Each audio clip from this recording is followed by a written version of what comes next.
I'll be speaking to Tony Greenstein. He's a longtime activist in Britain, a writer of an essential blog, the first person expelled from the Labour Party during what he calls the fake anti-Semitism campaign. The first Jewish person expelled. There was one who was non-Jewish? I'm not sure, but I claim the credit for being the first Jewish person. So we're going to talk about that whole business.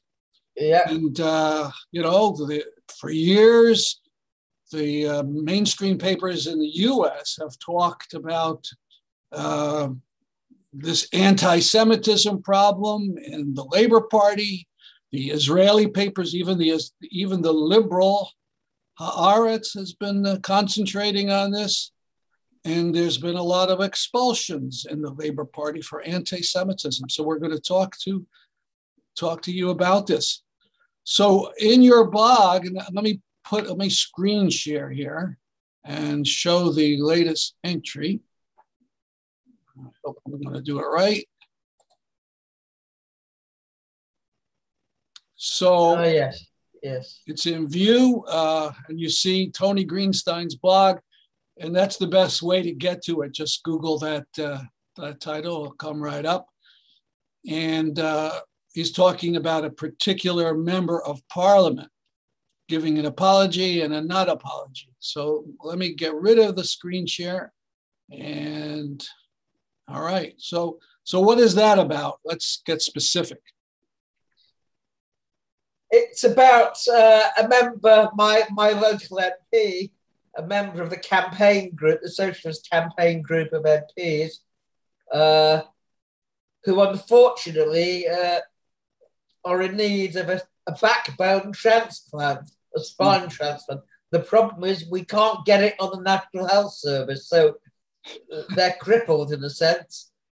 So once a year at Labour Party conference, they have a rally where they make fine fighting speeches, and almost immediately they row back from it, of course. And Lloyd Russell Moyle is a prime example. He talks about the god-awful leadership of the Labour Party. He apologises to all of those who are victims of the purge. And then almost in the next breath, the next day, he says, but of course, lots of anti-Semites were expelled, because he doesn't want to be seen as what they call an anti-Semitism denier. This is a crime. Unfortunately, Jeremy Corbyn adopted it. That if you deny anti-Semitism in the Labour Party, you're part of the problem. Let me ask you a geography question. Where are you? Are you in London or? I'm in Brighton. Brighton. So that's the beach, right? It is, yes. We're the south on the English Channel. Okay. And I'm in Brighton, Kent Town, which is famous for being the gay capital of Britain. Uh-huh. All right. So let's get into this issue. So the establishment says there's all this anti-Semitism in the Labour Party, and there's been a whole bunch of expulsions. Now, you were the first Jew expelled, maybe the first person expelled during this campaign. Who are some of the others? Well, today there are lots of Jewish people. The latest one is the co-chair of Jewish Voice for Labour, Blair Levine. She participated in a rally outside the conference against the witch hunt. And she went into the conference and was stopped by security and escorted out by the police and others. So she's also the latest victim. But there are many, or they've got notice of auto-exclusion, as it's called. Because if you associate with prescribed organisations, and I set up one of them, Labour Against the Witch Hunt and Labour in Exile Network, then you're automatically excluded.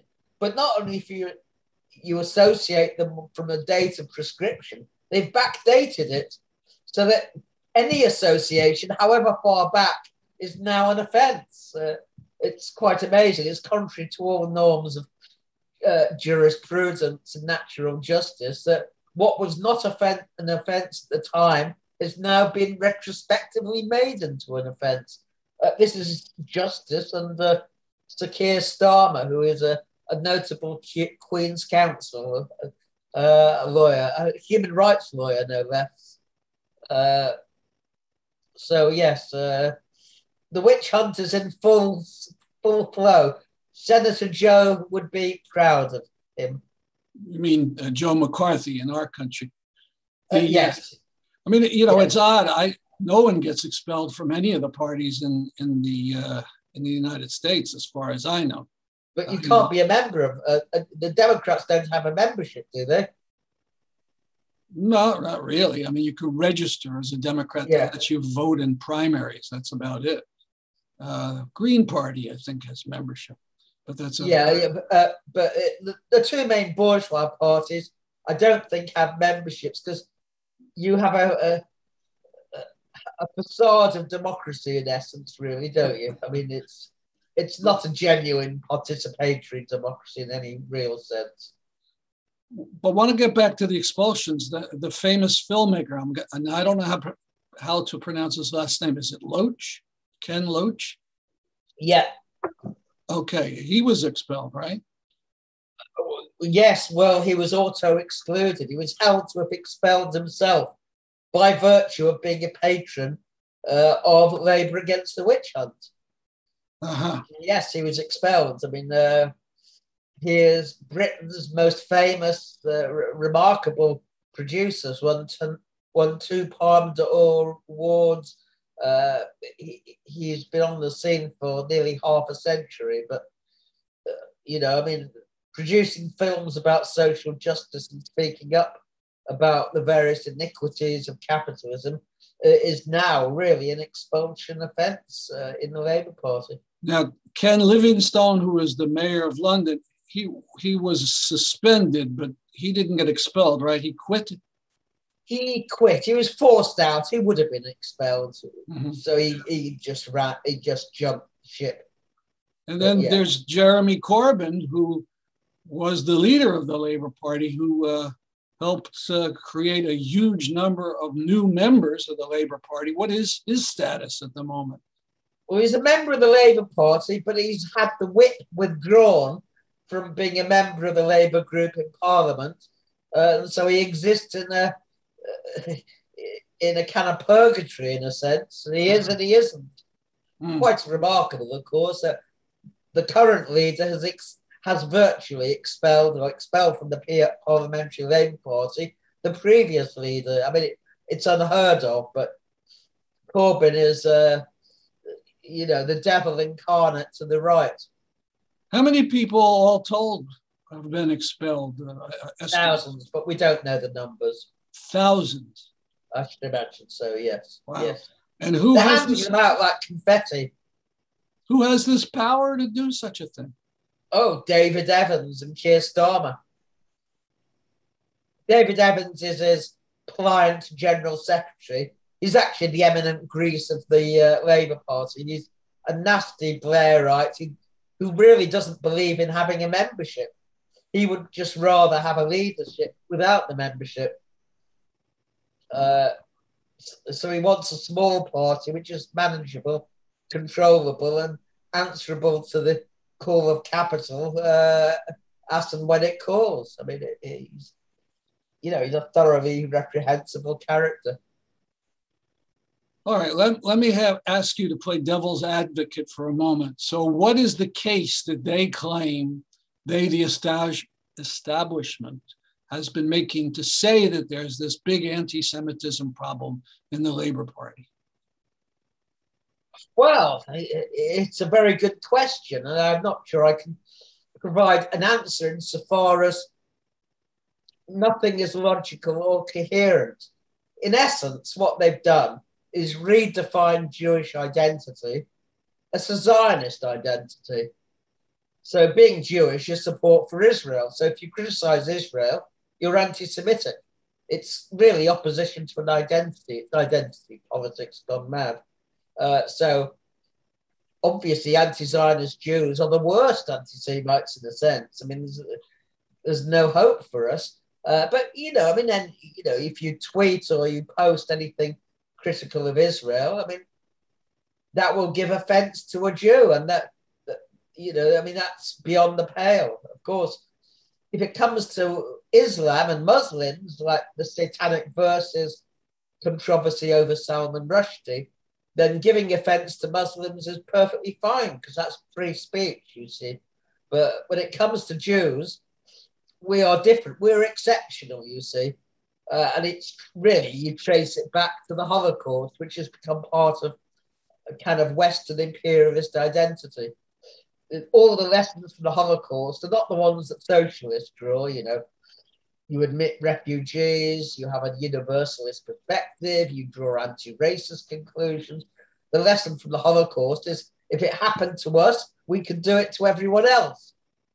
You understand? I mean, this is the perversion of the Holocaust by the Zionists.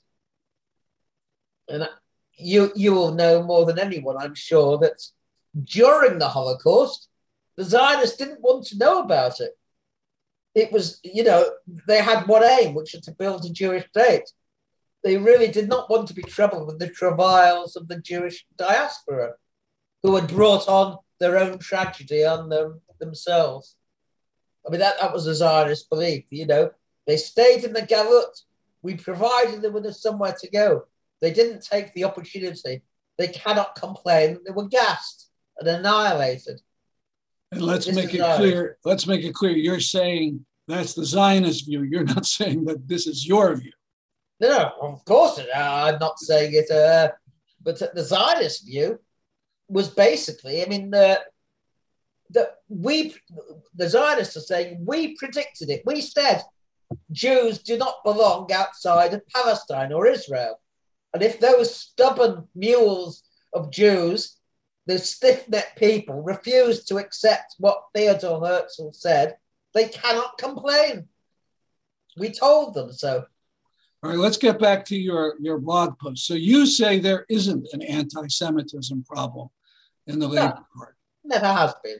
Never has been. I mean, of course, there are anti-Semites in the Labour Party. There always have been. In fact, in the past, it was a far greater problem.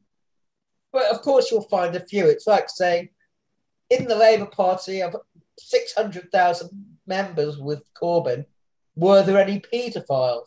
The answer is yes, of course. Statistically, there were bound to be. But was there a paedophile problem?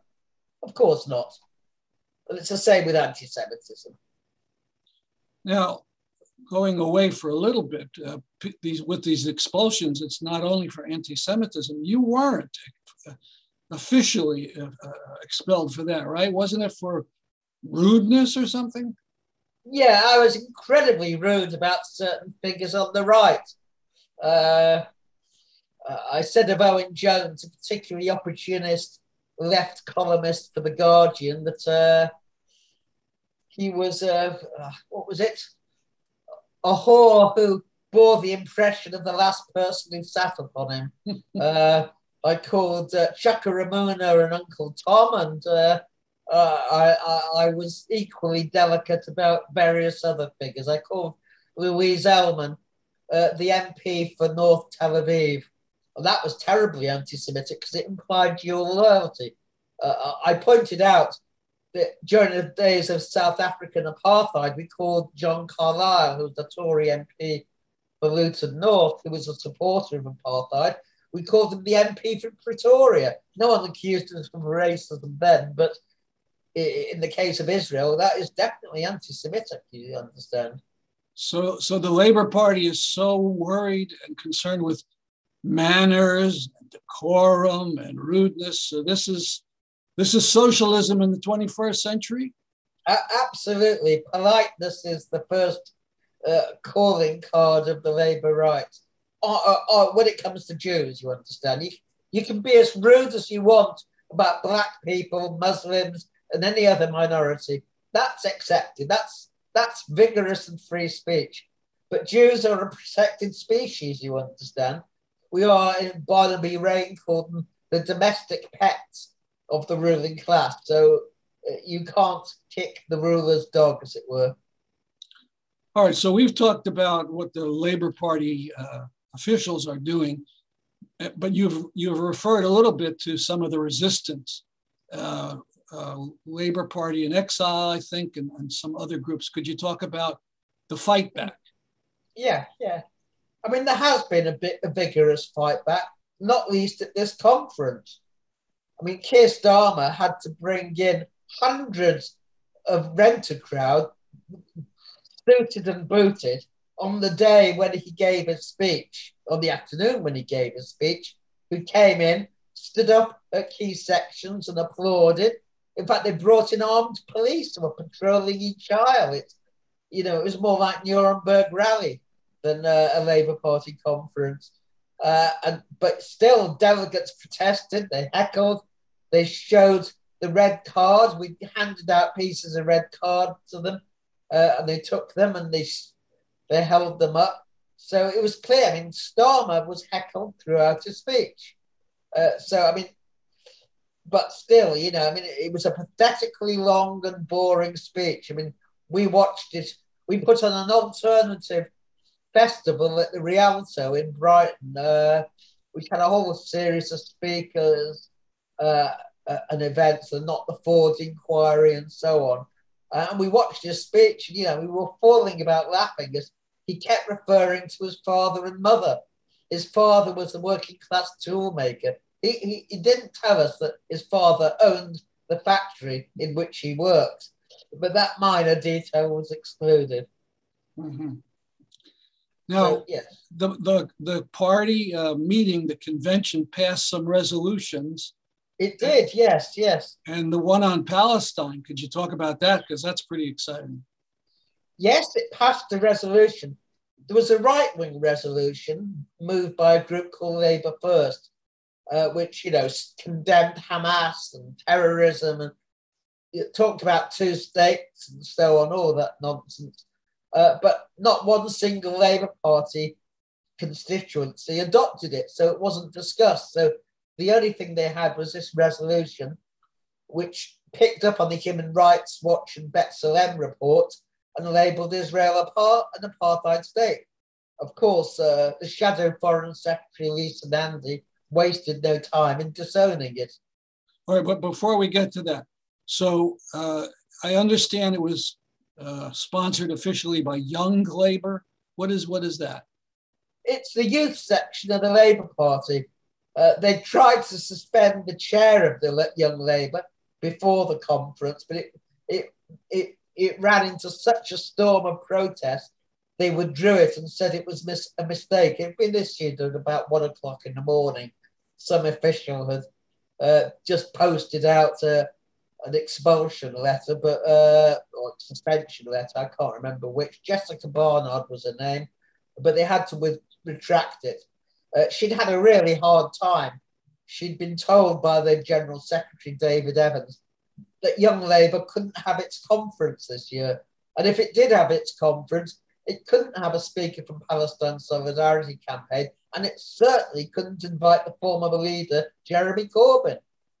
So, this was a Young Labour conference to be run by the adults, in essence. But the Young Labour is a big group of people? I don't know what size it is. I imagine it has a few thousand members. I don't know what size it is, but it's the youth section. Historically in the Labour Party, the youth section has always been purged, suspended, expelled, etc. It goes back to the 1930s, Labour League of Youth and so on. Young Socialists. So they introduced this very strong resolution of support of Palestinian rights. They did, yes. And it passed by a very large margin, as I understand. At least 2-1. At least 2-1. And of course, the Israeli press and leaders said that obviously there was still a continuing problem of anti-Semitism in the Labour Party, making it extremely clear, although they denied it at the time, that the anti-Semitism so-called crisis was about Israel and Zionism, which of course we always said it was. So they passed this resolution, but it's not binding, or the big... No, it's not binding. No, the idea that Starmer and Lisa Nandy, the shadow foreign secretary, will adopt it is, there's no chance of it. Starmer has come out in the Times of Israel and said he's a Zionist, quote, without qualification, unquote. So he's a racist without qualification either. Yeah, pretty incredible. Let's end up maybe talking about Brexit and conditions generally. There was an article a couple of days ago in the New York Times, which I'm not sure of I think it was, they're predicting a nightmare winter in Britain because of shortages and gas price increases and such. And the article tied it to Brexit. What is your view on this? Well, yes. I mean, Brexit was a project of a section of the ruling class, the most right wing, which wants to really get rid of any of the European Union's kind of legislation on workers' rights. I mean, they're not revolutionary by our standards, but they set a kind of floor below which you cannot go. So there's just so that people don't have a race to the bottom, like on holiday rights, working time directive.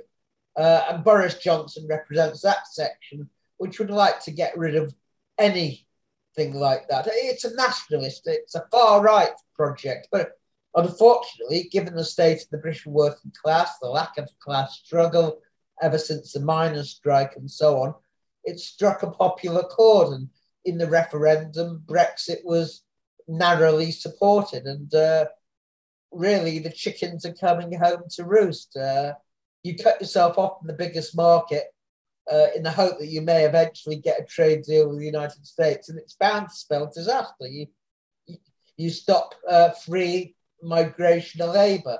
You know, in some sections of the working class, the more backward sections, will see free movement of labour, migrant labour, as undermining their own conditions of, cutting the price of labour. I mean, we had that at the beginning of the 19th century, of 20th century. That was the opposition to Jewish immigration, that Jews were willing to work for anything, and therefore they were undercutting the wages of British workers. And of course, right-wing Tories, the British Brothers League, exploited that. But, anyone who's a socialist will say, how come the right are concerned about wages when it comes to immigration, but they also support anti-trade union legislation? They hate strikes and all the rest of it. So it makes no sense. But yes, that's what happened. And of course, Britain was dependent on large numbers of migrant workers, either seasonal or permanent. It's been cut off at source. So there's major, 100,000 lorry drivers we're short of, care workers, all sorts of fruit pickers, all sorts of workers. And so, yes, you have fruit rotting in the fields. You have all people going without care. And of course, now we have petrol shortages. I mean, I'll give you an example. Last night, I was called out to give legal support to collect 4 people who'd been arrested for occupying an Elbit, an Israeli arms factory, 100 miles from me in Margate. I had to go there and back and hope that my petrol will last. Fortunately, I found a petrol station on the way back. But otherwise, I could have broken down without getting back to Brighton. So, yes, it's a real problem.